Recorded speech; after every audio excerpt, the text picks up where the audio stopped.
ہماری معاشرتی شناخت، جو ہم معاشرے میں اپنی شناخت رکھتے ہیں، اس بارے میں فرمایا لوگوں یاد رکھنا، قومیتوں کے تبدیل کرنے والوں کے بارے میں ارشاد فرمایا من ادعا الی غیر ابی او تولا الی غیر موالیہ فعلیہ لعنت اللہ۔ قومیتوں کے تبدیل کرنے والوں، اگر تم نے قوم کی تبدیلی کر لی اور تمہیں پتہ ہے کہ میری یہ قوم یہ ہے اور میں بدل رہا ہوں، یاد رکھنا موت تک اللہ کی لعنتیں تم پر برستی رہیں گی۔ کبھی بھی آپ قومیت کو تبدیل نہیں کر سکتے۔ قومیت کو تبدیل کرنے کی ہمارے یہاں ایک ہی وجہ ہوتی ہے، وہ کیا ہے کہ میں چھوٹی قوم کا ہوں، میں بڑی قوم کا کہلاؤں۔ دیہات میں کوئی اور قوم تھی، میں اب شفٹ ہو گیا ہوں اس شہر میں، میری یہ اولاد پڑھ لکھ گئی ہے تو میں یہ قوم نہیں کہلوا سکتا۔ بھائی اس میں پہلے لفظ آپ سن چکے ہیں، رسول اللہ نے کیا فرمایا؟ قومیت کی بنیاد پر ایک دوسرے پہ فخر و مباحات نہیں ہے۔ جب فخر نہیں ہے تو چینجنگ کی وجہ، تبدیلی کی ضرورت، کس بنیاد پر قومیت کی تبدیلی ہو رہی ہے؟ تو جب قومیت وجہ ہی نہیں ہے، تقویٰ ہے اللہ کے ہاں، تو پھر آپ نیکی کو لاؤ نا، کہ میں پہلے کم نیکی کر رہا تھا اب زیادہ کروں، لیکن قومیت میں بدلو گے تو اللہ رب العزت کی لعنتیں برسے گی۔ گویا آپ کو باپ چینج کرنے کا شوق ہے، یہ لفظی ترجمہ ہے، آپ کو والد کی تبدیلی کا شوق ہے جو آپ قوم کی تبدیلی کر رہے ہیں۔ میں اس کو خلاصے کے طور پہ اپنی اردو زبان میں ایک لفظ سمجھاؤں تو حرامی بننے کا شوق ہے اس آدمی کو جو قومیتیں بدلنے والا ہے۔ اور میرے دوستو، من ادعا الی غیر ابی میں ایک جملہ اور بھی سمجھ جائیں۔ کل رات کی بات ہے، میں کٹنگ کر کے دکان سے کٹنگ کرا کے نکل رہا تھا،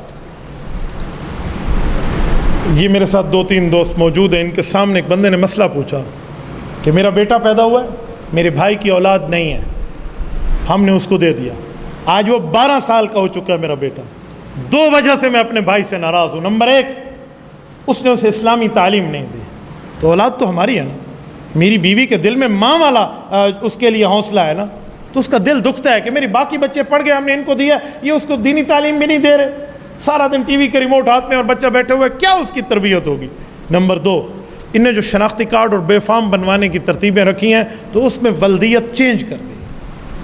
تو میں مسئلہ یہ پوچھنا چاہتا ہوں کہ میں بچہ واپس لے سکتا ہوں؟ میں نے کہا ضرور لے سکتے ہو، آپ نے بچہ دیا ضائع کرنے کے لیے نہیں دیا، وہ اس کی تربیت ضائع کر رہے ہیں، سمجھا کر جب اخیر ہو گئی ہے تو آپ لے سکتے ہیں۔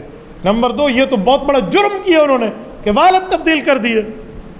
اگر بچے کا آپ والد تبدیل کریں، بتائیں کل ان کے نکاح کے معاملات کیسے ہوں گے؟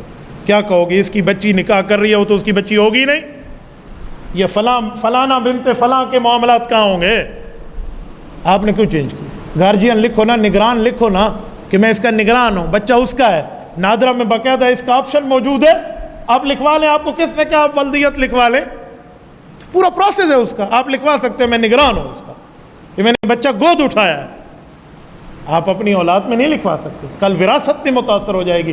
کسی کو بچہ دینے سے اس کی وراثت کا ختم نہیں ہوتا، وارث اس کا اصل ماں باپ ہے، تو وراثت کے حقوق کہاں جائیں گے؟ نکاح کے حقوق کہاں جائیں گے؟ اس کی آگے کے معاملات میں اگر قومی ہے، یہاں تو بھائی ہے نا، قومیت بدلے ہوئے آپ نے بچہ دے دیا اور وہ قوم قریش کا ہے اور آپ نے کسی اور قوم میں دے دیا، اور وہ اور قوم والے آگے اپنی اولاد کی کو کیا قوم دیں گے، کیا نام دیں گے؟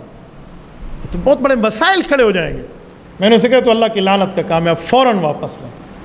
میرے سامنے اس طرح ہوا ہے، میں مشاہدہ، بلکہ میں اس کا آئی وٹنس ہوں، آنکھوں کو دیکھا گواہ ہوں۔ جب دستخط کرنے کی باری آئی تو اس سے پہلے بھائی نے آ کر میرے کان میں کہا کہ جو ہماری بہن ہے ہماری بہن نہیں ہے، یہ ہم نے اسپتال سے اٹھائی تھی، ابو نے صرف اپنا نام لکھوایا، میں نے دستخط کے لیے ہاتھ اٹھا لیا۔ میں نے کہا جی نکاح تو میں نے پڑھ لیا ہے، بچی آ کر منہ پر کہے ورنہ ولدیت نہیں ہے تو میں کیسے مان جاؤں کہ باپ اس کا وارث ہے؟ کیسے وارث ہے؟ یہ تو وارث ہو ہی نہیں سکتا، اس کو تو کوئی وارث نہیں ہے۔ وہ مجھے خود آ کر کہے کہ میں اس کے ساتھ نکاح پہ راضی ہوں یا راضی نہیں ہوں، ٹھیک ہے پردے میں کہے، میں ہاں نہیں کراتا، میرا ہاتھ اٹھے ہوئے ہے، میں کیوں کرواؤں؟ ایک باپ کہہ رہا ہے میں وارث ہوں، وارث ہے ہی نہیں، وہ تو غلط باپ اس کا بنا ہوا ہے، کاغذوں میں باپ بنا ہوا ہے، کاغذی ابا ہے، اس کو اوریجنل والد نہیں ہے۔ تو میں نے پوری ترتیب اسلامی ترتیب پہ کی اور پھر ہٹا، ورنہ میں نے کہا تم تو آپ نے نکاح دے پیچھو مولوی دے نکاح بنوا ہوئی ہے بھائی، چلو بھائی اے بھی گھر باوے، تو یہ غلط معاملات ہیں نا بھائی۔ تو یہ حق اللہ کے رسول نے 1400 سال پہلے خطبہ حجۃ الوداع میں ہمیں سمجھایا ہے، جس سے آج ہم سرگردانی کر رہے ہیں۔